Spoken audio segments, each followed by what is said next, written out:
1 ಗಂಟೆಗೆ ಎಲ್ಲ ಬರ್ತೀವಿ ಸರ್. ನಾವು ಎಲ್ಲರೂ ಬಂದೇ ಬರಬೇಕು. ಗ್ಯಾಸಿನ ಬಗ್ಗೆ ನಾನು ಮಾತಾಡ್ತೀನಿ ಸರ್. ಅದೇ ಸರ್, ಇವಾಗ ತೈಲ ಉತ್ಪತ್ತಿದ್ದು ಏನು ಎಫೆಕ್ಟ್ ಇದೆ ಇಂಡಿಯಾ ಮೇಲೆ, ಯಾವ ರೀತಿ ಅದು ಸಂಪೂರ್ಣ ನಿವಾರಣೆ ಆಗುತ್ತಾ, ಎಷ್ಟು ದಿನ ಆಗ್ಬೋದು, ಯಾವ ರೀತಿ? ನೋಡಿ, ಎಲ್ಲೋ ಒಂದು ಕಡೆ ರಾಷ್ಟ್ರದ ಪ್ರಧಾನಮಂತ್ರಿಗಳ ದೂರದೃಷ್ಟಿಯ ಚಿಂತನೆ, ಅನಿರೀಕ್ಷಿತವಾಗಿ ಆಗಿರ್ತಕ್ಕಂಥ ಈ ಒಂದು ಕೈ ಘಟನೆ ಭಾರತ ಮೇಲೆ ಇನ್ನೂ ಕೂಡ ಆ ಥರದ ಪರಿಣಾಮ ಬೀರಿಲ್ಲ. ಎಲ್ಲ ಒಂದು ಕಡೆ ಮಧ್ಯವರ್ತಿಗಳು ಅಲ್ಲಲ್ಲೇ ಕೆಲವು ಹಳೆಯ ಕೆಲವು ಕಸುಬುಗಳನ್ನು ಮಾಡ್ತಕ್ಕಂಥದ್ರಲ್ಲಿ ಸ್ವಲ್ಪ ಇದಾಗಿರ್ಬೋದು. ನಾನು ಅಧಿಕಾರಿಗಳಿಗೆ ಸಾಮಾನ್ಯ ಜನರ ನೋವನ್ನು ಅರ್ಥ ಮಾಡಿಕೊಂಡು ಕೆಲಸ ಮಾಡೋದಕ್ಕೆ ಸೂಚನೆ ಕೊಡ್ತೀನಿ. ಒಂದು.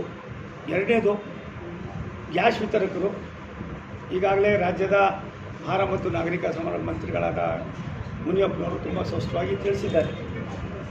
ನನಗೆ ತಿಳಿದ ಮಟ್ಟಿಗೆ ಇನ್ನೊಂದು 2 ದಿವಸದಲ್ಲಿ ಇನ್ನೂ ಒಂದು 2-3 ಹಡಗುಗಳು ಭಾರತ ದೇಶಕ್ಕೆ ಬರ್ತಾಯಿದೆ. ಅಂಥ ಕಠಿಣವಾದ ಸಮಸ್ಯೆ ಸಂದರ್ಭ ಬರೋದಿಲ್ಲ ಅನ್ನೋದು ಭಾರತ ಸರ್ಕಾರದ ಬಹುತೇಕ ವ್ಯವಸ್ಥೆಯಲ್ಲಿರ್ತಕ್ಕಂಥದ್ದು ಆಗಿರೋದ್ರಿಂದ ಆತಂಕ ಪಡುವಂಥ ಪರಿಸ್ಥಿತಿ ಏನಿಲ್ಲ. ದೇಶಕ್ಕೆ ಬೇರೆ ಬೇರೆ ಭಾಗದಲ್ಲಿ ಆಗ್ತಕ್ಕಂಥ ಕೆಲವು ಅನಾಹುತಗಳಿಗೆ ನಮ್ಮ ದೇಶವನ್ನು ಯಾವ ರೀತಿ ಸಂರಕ್ಷಣೆ ಮಾಡಬೇಕು ಅನ್ನೋದಕ್ಕೆ ರಾಷ್ಟ್ರದ ಪ್ರಧಾನಮಂತ್ರಿಗಳ ದೂರದೃಷ್ಟಿ ಚಿಂತನೆ ಭಾರತ ಸರ್ಕಾರ ಎಲ್ಲ ಥರದ ಕ್ರಮವನ್ನು ಕೂಡ ತೆಗೆದುಕೊಂಡಿದೆ. ಒಂದು 3-4 ದಿವಸದಲ್ಲಿ ಒಂದು ತಿಳಿ ವಾತಾವರಣ ಆಗ್ತದೆ ಅನ್ನೋದು ಕೆಲವು ಬಂದಿರತಕ್ಕಂಥ ಕೆಲವು ಸಂದರ್ಭ ಸನ್ನಿವೇಶವನ್ನು ಕೂಡ ಅರ್ಥ ಮಾಡಿಕೊಂಡು ದೇಶದಲ್ಲಿರ್ತಕ್ಕಂಥ ಈ ಒಂದು ಗೊಂದಲ ಏನಿದೆ ಇದನ್ನು ನಿವಾರಣೆ ಮಾಡೋದಕ್ಕೆ ಭಾರತ ಸರ್ಕಾರ ಎಲ್ಲ ಥರದ ಕ್ರಮವನ್ನು ತೆಗೆದುಕೊಳ್ತದೆ. ಸರಿ, ಪೆಟ್ರೋಲ್ ಮತ್ತು ಡೀಸೆಲು ₹2 ಜಾಸ್ತಿ ಆಗಿದೆ ಅನ್ನೋದು ಏನು ಎಫೆಕ್ಟ್ ಸರ್? ಅದು ಯಾವ ರೀತಿ ಎಫೆಕ್ಟ್ ಆಗ್ತದೆ? ನನಗೆ ಅದ್ರ ಬಗ್ಗೆ ಮಾಹಿತಿ ಇಲ್ಲ. ನಾನು 3 ದಿವಸ ಆಯಿತು ಕರ್ನಾಟಕಕ್ಕೆ ಬಂದವನು ಬೇರೆ ಬೇರೆ ಭಾಗದಲ್ಲಿ ಸುತ್ತಾಡ್ತಾ ಇದ್ದೀನಿ. ನನಗೆ ಅದು ಸ್ಪಷ್ಟವಾದ ಮಾಹಿತಿ ಇಲ್ಲ. ನಾಳೆ ನಾನು ಡೆಲ್ಲಿಗೆ ಹೋಗ್ತಾ ಇದ್ದೀನಿ. ಅದಾದಮೇಲೆ ಅದ್ರ ಬಗ್ಗೆ ಮನವರಿಕೆ ಮಾಡಿ ಮತ್ತೆ ತಿಳಿಸ್ತಿತ್ತು. ರಾಜ್ಯ ರಾಜಕಾರಣದಿಂದ ಕಳಿಸ್ಕೊಡ್ತಾರೆ ಅಂತ ಕೇಂದ್ರದಲ್ಲಿ. ಚುನಾವಣೆ ಬಂದಿದೆ, 2 ಬೈ ಎಲೆಕ್ಷನ್ ಇದೆ. 2 ಬೈ ಎಲೆಕ್ಷನ್ನು ಕರ್ನಾಟಕದಲ್ಲಿರ್ತಕ್ಕಂಥ ದಾವಣಗೆರೆ ಮತ್ತು ಬಾಗಲಕೋಟೆಯನ್ನು ಭಾರತೀಯ ಜನತಾ ಪಕ್ಷ ನಿರಾಯಾಸವಾಗಿ ಗೆಲ್ತದೆ.